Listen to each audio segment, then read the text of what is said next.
चंद्र भगवान की जय। श्री एकादशी मैया की जय। युधिष्ठिर ने पूछा, भगवान आषाढ़ के शुक्ल पक्ष में कौन सी एकादशी होती है, उसका नाम और विधि क्या है, यह बतलाने की कृपा करें। भगवान श्री कृष्ण बोले, राजन, आषाढ़ शुक्ल पक्ष की एकादशी का नाम शयनी है। मैं उसका वर्णन करता हूँ। वह महान पुण्यमयी, स्वर्ग और मोक्ष प्रदान करने वाली है, सब पापों को हरने वाली तथा उत्तम व्रत है।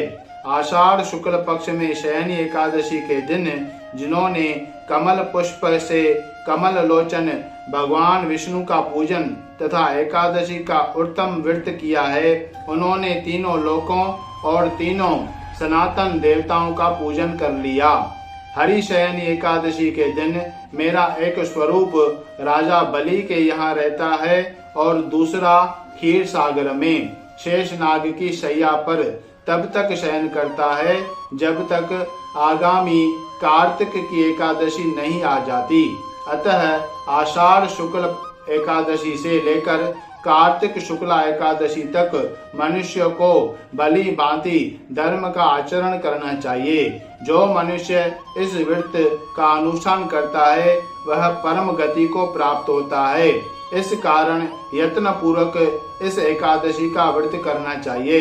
एकादशी की रात में जागरण करके शंख, चक्र और गदा धारण करने वाले भगवान विष्णु की भक्ति पूर्वक पूजा करनी चाहिए।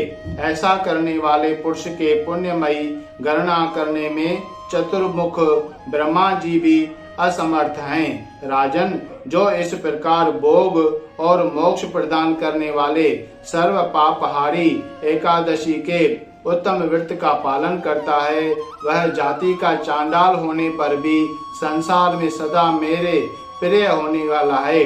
जो मनुष्य दीपदान, पलाश के पत्ते पर भोजन और व्रत करते हुए चौमासा व्यतीत करता है, वे मेरे प्रिय हैं। चौमासे में भगवान विष्णु सोए रहते हैं, इसीलिए मनुष्य को भूमि पर शयन करना चाहिए। सावन में साग, भादों में दही, क्वार में दूध और कार्तिक में दाल का त्याग कर देना चाहिए। अथवा जो चौमासे में ब्रह्मचर्य का पालन करता है वह परम गति को प्राप्त होता है। राजन, एकादशी के व्रत से ही मनुष्य सब पापों से मुक्त हो जाता है।